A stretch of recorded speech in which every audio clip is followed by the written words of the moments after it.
What's up, folks? Today on Twisted Sisters and Brother, it's Dad, and we're going to look at something pretty cool. I think it's pretty cool. Power of the Force, Grand Moff Tarkin from 1996. Ooh. Now, before we get to looking at this bad boy and busting it out of the package, seeing how the guns fit and all that, checking out the likeness, let's acknowledge this actor, Peter Cushing. For those of you that don't know, he is a famous, I guess you'd call him a monster horror actor from Hammer Films with his partner Christopher Lee, who also turns up in Star Wars as well later as Count Dooku. But this is about Cushing and Grand Moff Tarkin. And when I was a kid, I was more scared of Grand Moff Tarkin than I was even of Darth Vader, because Tarkin yelled at Vader and Vader took it. And Vader said, "As you wish," or whatever Vader-y thing he said. But Vader was scared of Tarkin, and that was more than enough for 7-year-old me. Taking a look at the back of the package, we see all this information about Tarkin. Weapon of choice, Death Star super laser cannon.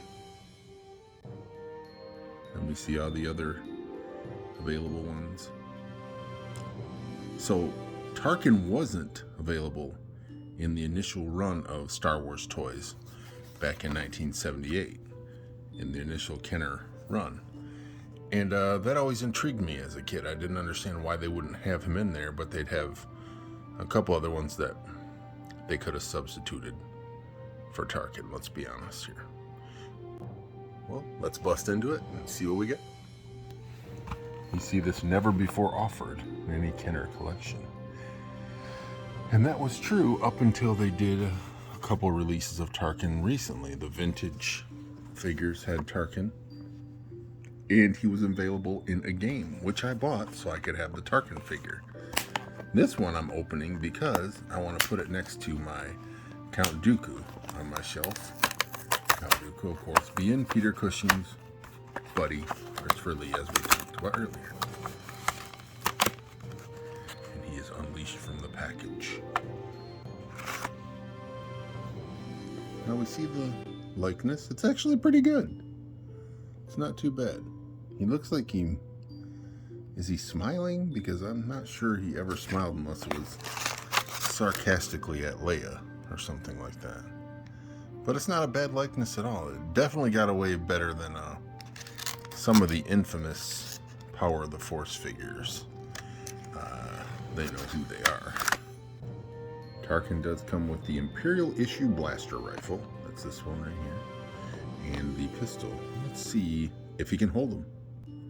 So he actually can hold the blaster rifle pretty well. It's fairly decently. And even aim it pretty straight. That's pretty cool. So after a little finagling, the pistol sits a little more awkwardly in his hand. But you can get in there. He can actually hold both weapons at the same time. I wonder, this one, as you see, it's not quite as easy, but it might fit in his right hand better, like the rifle does.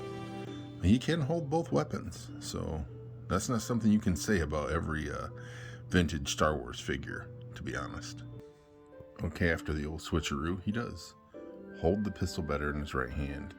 And actually, the rifle blaster, the blaster rifle, I'm sorry, it does fit in his left hand pretty well.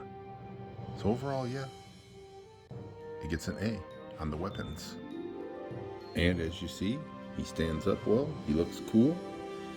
So yeah, this is a pretty cool figure. This isn't a bad figure at all.